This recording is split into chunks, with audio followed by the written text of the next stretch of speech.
Hey, everybody. Welcome back to our very last segment for the year. I'm so thrilled to have Kolby Goodman back with us. Hey, Kolby, how are you? I am doing great, Lindsay. How are you today? Oh, so good, so good.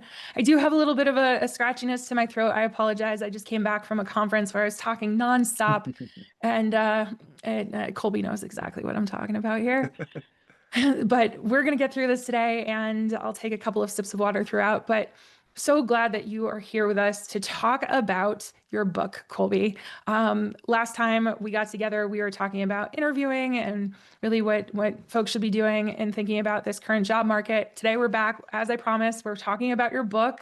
And I'm just thrilled that you're taking the time to go through a couple of the things that I think are so critical for either parents who are watching this Mm-hmm. or kids who are watching this, how they can be prepared to go into today's job market and what they need to do, what action steps they need to take. So thank you for talking to me about your book today. Thank you so much for having me. I know it's been in the news lately. I think it's been in the news, especially in the last 5 years, about how rough it is out there for these emerging professionals. So Yeah, I'm excited to talk to you more here about how we can hopefully reverse some of the course for the people watching this video. love that. I love that. So let's dive right in. I'm going to stack a couple of questions here. I Okay. don't usually stack questions, but after reading the intro to your book, I feel like everything that I'm asking here is blending right together. So, why did you write the book? Why did you write it? What was the purpose behind it? And then how should people be going through and reading this book and approaching this book and interacting with this book? Hmm. Do they need to be followed? Do these tips need to be followed in order? Tell me everything. Give me the why behind what you did here. I wrote this book because I needed it when I was 22. Mm, I came out of school at San Diego State University and I floundered. Was unemployed, was stuck on the couch, was isolated and alone. Was getting more phone calls from my own mom in a very loving but also naggy way about what the heck I was doing, and also feeling completely inadequate with a college degree and fearing that my next set of roommates were going to be mom and dad.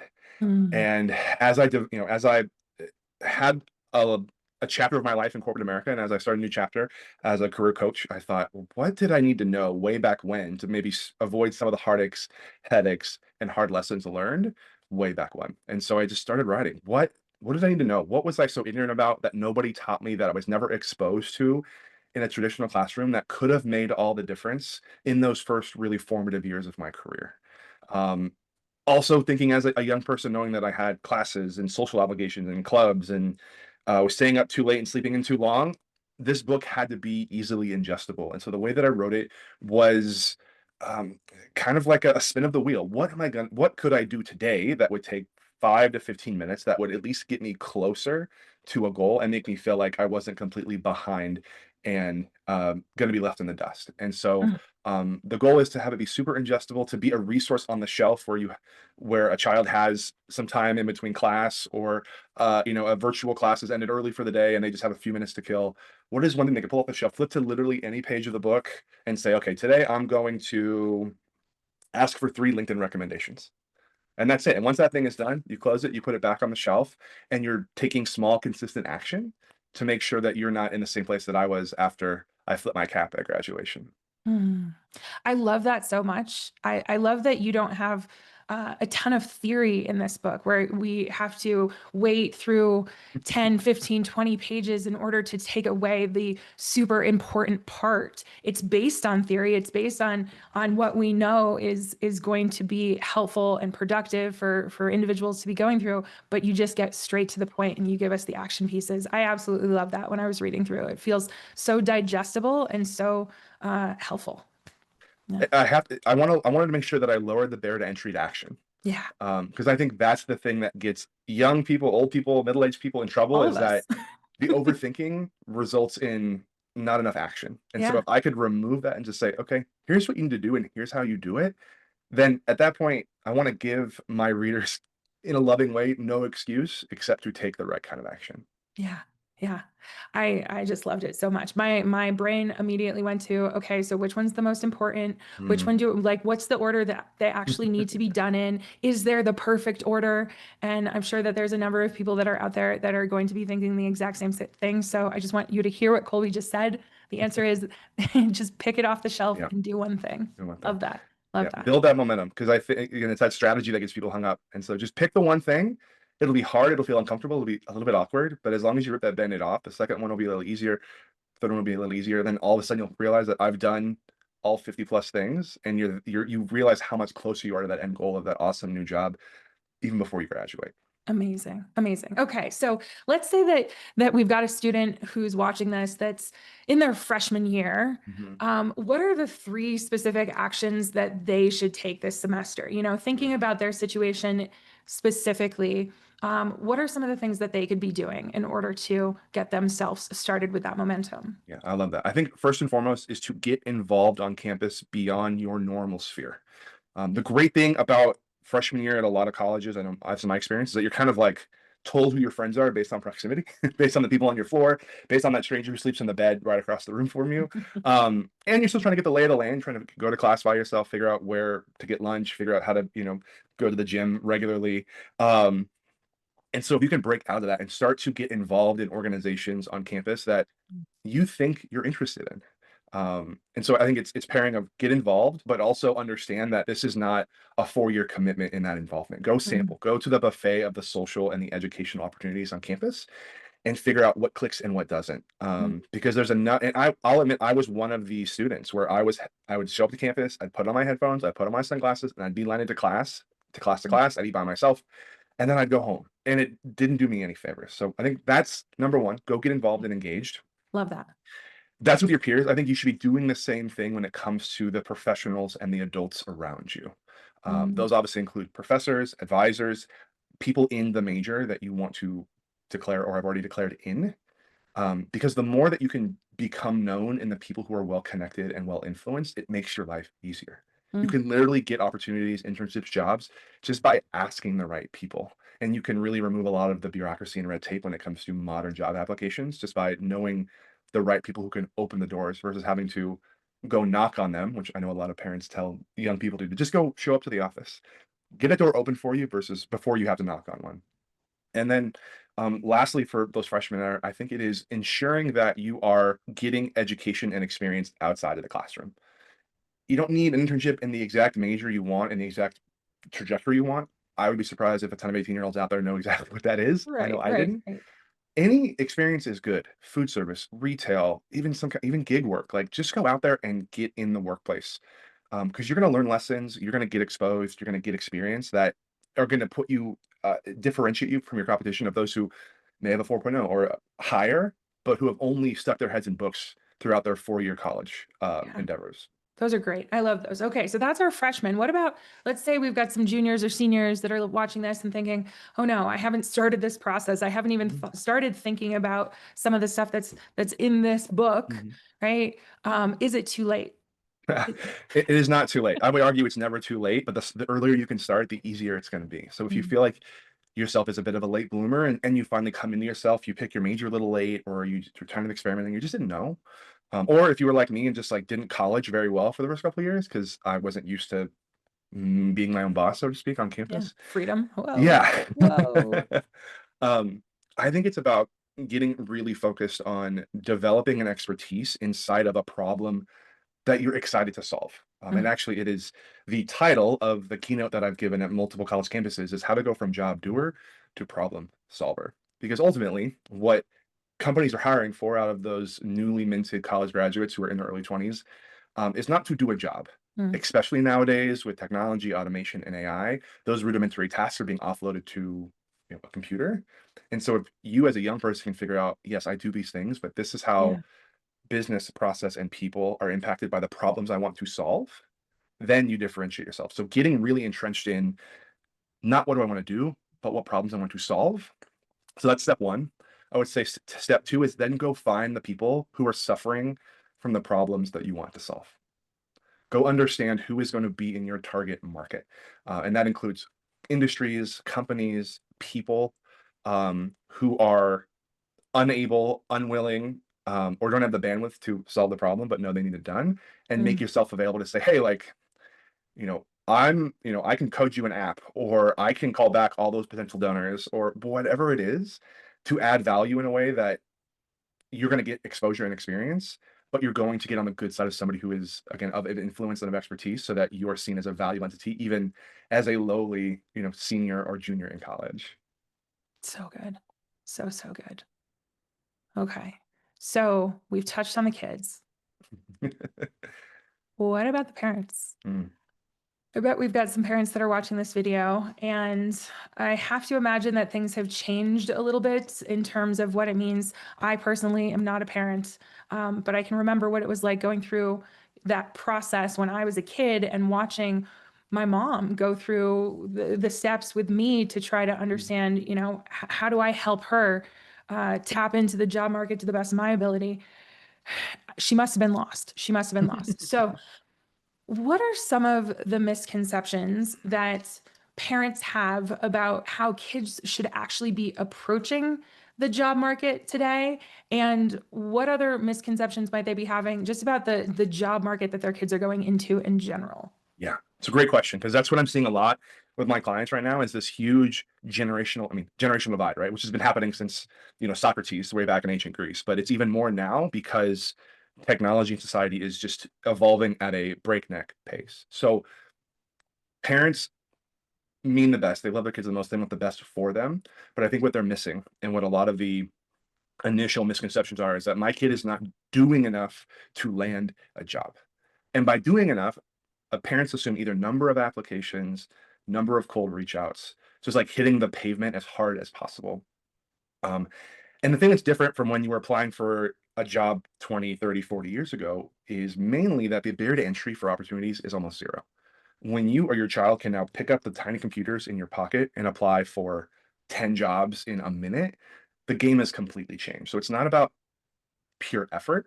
It's about ensuring that your child is putting forth the right kind of strategy. And Mm, unfortunately, the strategies that it took to get a job in 1990 are not the same strategy it takes to get a job in 2025 and 2026. mm, Um, and yeah. so I think that's misconception number one. Other misconception that a lot of parents have is that they think they send their kid to college, they've invested in the tutors and the SAT prep and the college admissions counselors and the essay writers. And they say, cool, I'm gonna send my kid off and the college will take care of everything else. The college is there to educate your child and to give them the same approval that they have completed the number of classes in a rudimentary style that gets them this very fancy piece of paper.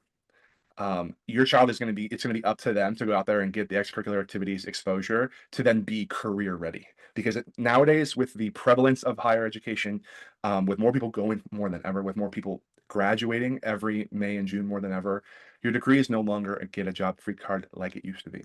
And so if parents understand, I need to judge my child on their strategy, not just their effort, and secondly is we need to do more than simply what they're learning in the classroom to give them an unfair advantage as early as possible. Mm. So important. What came to mind is that when you were saying that education isn't the guarantee anymore, the statistics that are coming out about millennials and Mm, how I'm an elder millennial, so I'm the very last of the millennials. I was born in 1981, so I'm the oldest. And our generation, myself and the younger millennials, are the most educated in history, mhm, and we have the lowest rates of employment and pay out mhm. of all of the generations in history. And so you can see that we need more. Yeah. You need more. Yeah, so true. Okay. So amazing. So, you know, what's one trend that you're seeing that parents and students need to know about right now as Mhm. we're heading into 2026? What's the big thing? If it's not just quantity, like what's the big trend? Yeah. The big trend here is that as companies are looking to automate a lot of what previously was entry level work, just combined with the tightening of belts and budgets, which means labor is not going to be invested in as it once was, the opportunities are getting fewer and fewer numbered. And I say that not to scare anybody, and I don't want to inject a bunch of fear. But the goal there is as you compete with more people for less opportunities, differentiation is going to be the name of the game. Yeah. And I touched on it a little bit before, but it is ultimately how are you communicating and marketing yourself as an impactful problem solver? These employers are looking at young, inexperienced, but educated labor as an asset to invest in. They need to understand what is the return on this investment. And it's not simply just doing the work, being a cog. Those cogs are now computers instead of young people, for better and for worse.